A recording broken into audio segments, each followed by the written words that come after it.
2022 жылдын январ-декабрь айларында бажы кызматы тарабынан 74,3 миллиард сом өлчөмүндө бажы төлөмдөрүнүн түшүүсү камсыз болду. Бул тууралуу мамлекеттик бажы кызматынан билдиришти. Маалыматка ылайык белгиленген план 100,8%га аткарылган же 604,8 миллион сомго көп чогултулган.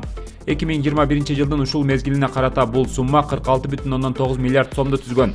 Тагыраак айтканда, ушул жылы 12 айда 27,4 миллиард сомго көбүрөөк чогултулган. Ал эми өсүү темпи 158,5%ды түзгөн. Мамлекеттик бюджетке бажы төлөмдөрүнүн түшүү көрсөткүчтөрүн 2017 жылдын ушул мезгилине салыштырсак, анда бажы кызматы тарабынан 40 миллиард сомго көп берилген. 2018 жылдын ушул мезгилине салыштырмалуу 32,5 миллиард сомго көп.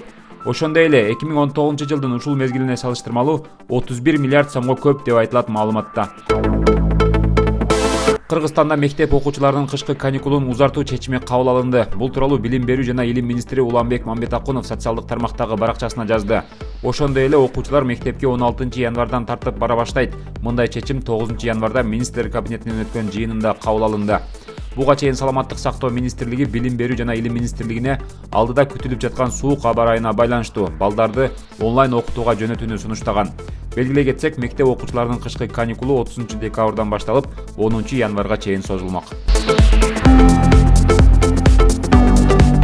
Бишкек шаарында катуу тиричилик калдыктарын ташып чыгаруу жана көмүү боюнча кызмат көрсөтүү акысын жогорулатуу сунушталды. Тиешелүү токтом долбоору Бишкек шаардык кеңешинин сайтына жарыяланды. Ага ылайык, калк үчүн тарифтин баасына айына бир адамга 41 сом болот. Учурда тарифтин суммасы 22,5 сомду түзөт. Менчигинин түрүнө карабастан чарба жүргүзүүчү субъекттер үчүн 1 метр куб үчүн 361 сом же 1 тоннасы 2430 сомду түзөт. Анын ичинде 81 сом же 1 тоннасы 445 сом өлчөмүндө катуу тиричилик калдыктарын көмүү боюнча кызматтарды көрсөтүүгө, калдыктарды ташып чыгаруу менен алектенген чарба жүргүзүүчү субъекттер үчүн катуу тиричилик калдыктарын көмүү боюнча кызматтарды көрсөтүү үчүн 1 тоннасы үчүн 445 сом өлчөмүндө деп каралууда.